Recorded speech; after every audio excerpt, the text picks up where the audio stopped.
Mateus capítulo de número 6. Quantos precisam ouvir a voz do Senhor, digam amém. Amém. Eu até comentei com alguns irmãos antes do culto, tive uma noite difícil, com gripe, corpo doendo, dormi muito mal essa noite.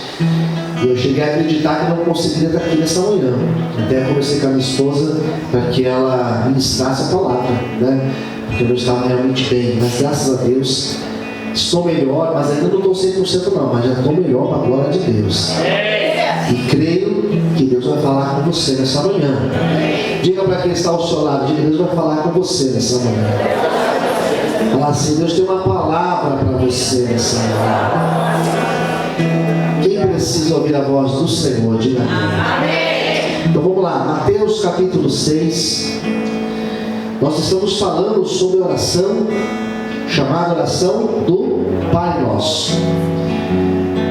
E diz assim a palavra de Deus, a partir do versículo de número 6: Mas tu, quando orares, entra no teu aposento, fechando a tua porta, ora a teu Pai que vê o que está oculto. E teu Pai que vê o que está em oculto te recompensará. E orando, não useis de vãs repetições como os gentios, que pensam que por muito falarem serão ouvidos. Não vos assemelheis, pois, a eles, porque o vosso Pai sabe o que vos é necessário antes de lhe pedirdes. Ou seja, antes de você pedir, Deus já sabe o que você precisa. Quem entendeu, diga amém. Versículo 9: Portanto, vós orareis assim. Daí vem a oração chamada Pai Nosso, que diz assim, olha, vamos juntos? Pai nosso que estais nos céus, santificado seja o teu nome, venha o teu reino, seja feita a tua vontade, tanto na terra como no céu. O pão nosso de cada dia nos dai hoje. Perdoa as nossas dívidas, assim como nós perdoamos aos nossos devedores. Não nos induza à tentação, mas livra-nos do mal, porque teu reino é o poder e a glória para sempre. Amém. Vamos ler de novo o versículo 11, é onde eu vou pregar hoje. O pão nosso de cada dia dá-nos hoje. Vamos juntos? O pão nosso de cada dia dá-nos hoje. De novo. O pão nosso de cada dia dá-nos hoje. Oremos. Senhor, fale conosco nessa manhã. Que esta palavra seja clara, seja objetiva, seja direta, Senhor, às nossas vidas. Nós precisamos ouvir Tua voz, Senhor. Usa a minha vida como o Senhor tem usado em outras ocasiões. Fale com aqueles que estão aqui presencialmente e com aqueles que vão assistir esse culto, a transmissão desse culto, Pai. Esteja conosco, em nome de Jesus. Amém. Aplauda o Senhor muito forte. Aleluia. Aplauda o Senhor, queridos.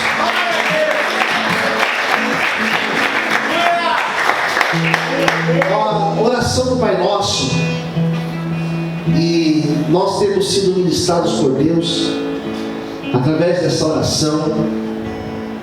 E o que eu tenho destacado nas minhas pregações é que é mais do que uma fórmula, é mais do que uma receita, é mais do que uma reza que deve ser repetida.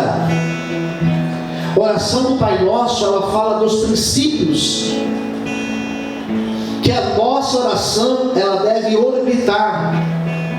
São os princípios que a nossa oração ela deve se manter. E além de mostrar os princípios da oração, os conteúdos da nossa oração, a oração do Pai Nosso fala sobre relacionamento com Deus. Fala quem é Deus e como nós nos relacionamos com Deus. Quem entendeu, diga amém. A oração do Pai Nosso mostra que Deus, Ele é um ser acessível Repita comigo: Deus é acessível. O que é acessível, pastor? Deus, ele é presente. Se eu venho para a igreja, você veio para a igreja hoje, você saiu da sua casa, você se deslocou até aqui, e aqui nós estamos, e desde o momento que você colocou os seus pés aqui dentro, a presença de Deus, ela também já estava aqui, e ela tocou em você. Esse Deus, ele é acessível. Deus está aqui. Quem crê, diga amém. Ele habita nos meus louvores. Eu creio que ele está aqui. Só que esse Deus também, ele está lá no meu quarto. Ele está lá no seu quarto. E Jesus falou: quando vocês orarem, entra no seu quarto e fecha a porta do seu quarto. E lá você fala com Deus, lá você conversa com o Pai, e Ele vai te ouvir, e Ele vai te responder. Posso ouvir um amém, queridos? Então a oração do Pai Nosso, ela vai mostrar que esse Deus, ele é um Deus acessível. Não é um Deus distante, não é um Deus indiferente, não é um Deus que para Ele estar aqui nós precisamos seguir princípios, seguir regras. Não, basta eu orar, Ele vem e Ele me ouve, Ele me atende. Quem entendeu, diga amém. Não há nada mais íntimo do que o quarto. Se você entrar no seu quarto, fechar a porta e você orar, esse Deus se fará presente lá no seu quarto. Posso ouvir um amém, queridos? Então esse Deus, ele é acessível. Esse Deus, nós nos relacionamos com Ele partindo do princípio de que Ele é o nosso Pai. E sendo Ele o nosso Pai, Ele sabe exatamente o que nós precisamos. A tal ponto de Jesus falar que antes de nós orarmos, Ele já sabe o que nós precisamos. Ele não vai dar o que você realmente pede, Ele vai dar o que você precisa. Às vezes você pede algo que você não precisa, mas Ele sabe exatamente o que você precisa. Quem está entendendo, diga amém. É Deus que é Pai, e que a nossa oração, e na semana passada eu falei sobre isso, que a nossa oração deve partir do princípio de que a vontade do Senhor deve ser feita na nossa vida. E quando eu oro sobre a vontade de Deus, eu estou falando da verdade do livre-arbítrio. Porque o livre-arbítrio, a liberdade de decisão, a liberdade de escolha que nós temos, ela se submete à ideia de que seja feita a vontade do Senhor na minha vida. Então, quando eu não oro impondo a minha vontade, eu oro dizendo: Senhor, que a tua vontade seja feita. Posso ouvir um amém, queridos? E agora nós chegamos no versículo de número 11, e o versículo 11 fala sobre esse relacionamento com Deus, e não apenas do relacionamento, mas da forma que nós devemos pedir para Deus. O versículo 11 diz assim: o pão nosso de cada dia dá-nos hoje. É dessa forma que nós devemos orar. Quem está entendendo, diga amém. E perceba que aqui fala que o pão não é o pão meu de cada dia, é o pão nosso. Porque aqui poderia estar escrito assim: o pão de cada dia nos dai hoje. Poderia estar escrito assim. Poderia estar escrito: o pão meu de cada dia me dá hoje. Mas por uma razão muito óbvia, Jesus ensinou dizendo que o pão não é teu, o pão não é meu, o pão ele é nosso. E esse nosso diz muito ao meu coração. Porque quando você olha para a igreja de Atos dos Apóstolos, a igreja chamada igreja primitiva, a igreja pós-morte e ressurreição de Jesus, a igreja apostólica, ela era uma igreja que ela tinha uma característica muito, muito marcante. Qual característica? Eles tinham tudo em comum. E no meio deles não havia necessitados. Quem entendeu? Diga amém. Ninguém passava necessidade na igreja de Atos. Porque todos traziam os seus bens e eles colocavam os seus bens aos pés dos apóstolos. Sabe o que significa isso? Ninguém passava fome naquela igreja. Nós vamos acabar o culto agora. Cada um aqui vai para a sua casa. Nós vamos acabar o culto. Daqui a pouco eu vou dar a bênção final. Você vai voltar para a sua casa. E cada um aqui vai almoçar. Vai ter o seu momento com a tua família. Quem entendeu? Diga amém. Você vai almoçar algo na tua casa. Mas pode ser que alguém aqui dentro não tenha algo para almoçar. Pode ser que alguém aqui dentro vai ter uma refeição muito mais simples do que a tua. Pode ser que alguém entre nós vai comer um pão apenas. Quem está me entendendo? Diga amém. Enquanto outros aqui terão um banquete, vai ter um churrasco talvez na tua casa. Posso ouvir glória a Deus? E se tiver, me chama que eu vou. Então, música, me chama que eu vou. Mas pode ser que alguém aqui não tenha. E vai acabar, e cada um vai para a sua casa, e cada um vai ter sua refeição. Só que na igreja primitiva não era assim. Eles comiam a mesma coisa. Porque tudo que eles tinham, eles repartiam. Posso ouvir um amém, queridos? Seria igual eu falar assim para vocês: olha, próximo domingo, todos aqui tragam um prato. E nós vamos acabar o culto, nós vamos sentar aqui, nós vamos comer todos juntos.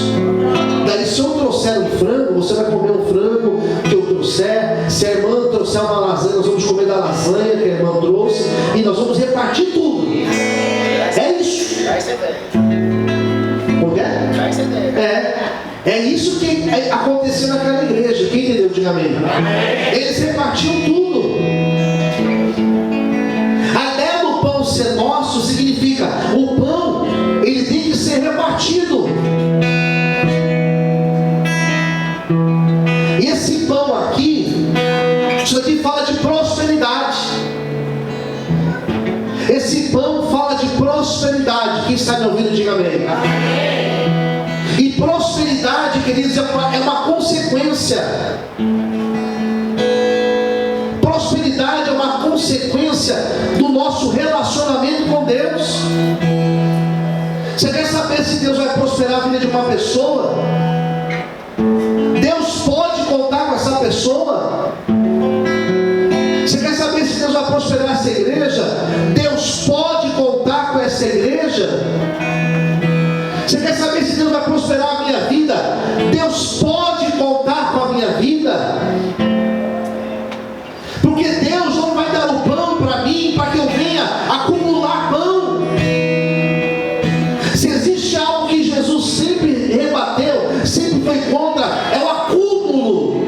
Acúmulo de riquezas, acúmulo de pão, acúmulo de coisas. O princípio do Evangelho ensina a repartir. Deus prospera aquele que Ele sabe que pode prosperar.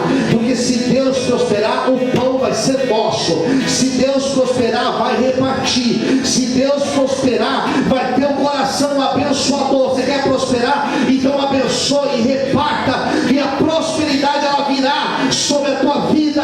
Em nome de Jesus. Aleluia! Aplauda o Senhor, querido. Aleluia!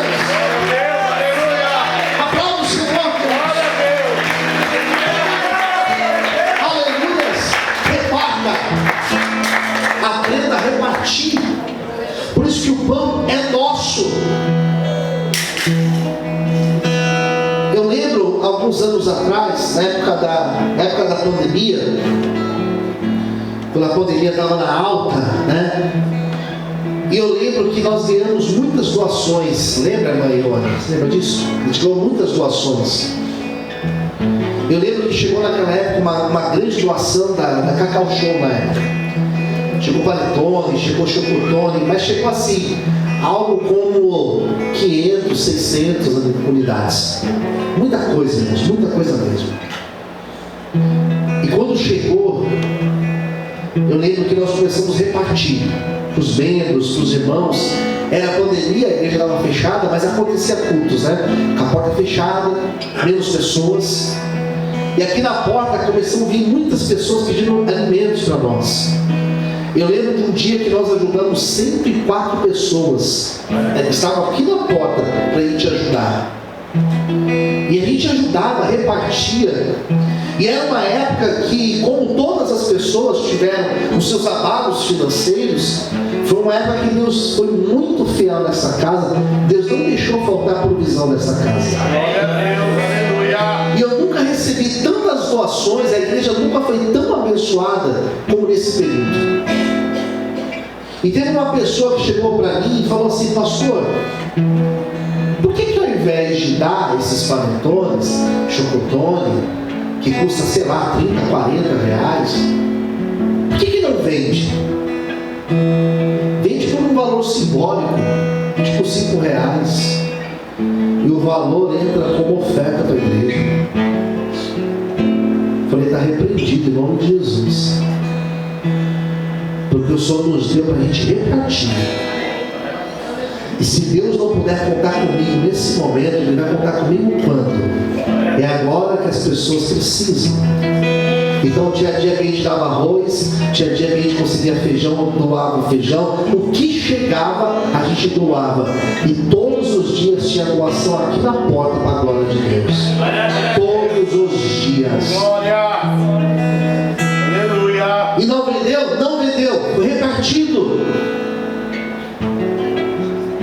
Quando Deus pode contar conosco, Ele investe nas nossas vidas. Se você é uma pessoa que Deus pode contar, Paulo vai dizer aos Coríntios, no capítulo de número 9 da segunda carta, Ele dá semente para aquele que semeia. Levanta sua mão para o céu. Não faltará condições para que você possa semear e abençoar vidas. Haverá abundância sobre os teus celeiros, em nome de Jesus. Você pode aplaudir e exaltar a Deus. Aplauda o Senhor, queridos.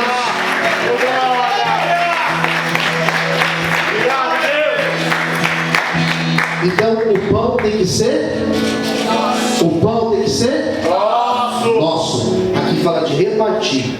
Em segundo lugar, está aqui, ó, versículo 11. O pão nosso de cada dia, ou seja, é o pão de cada dia.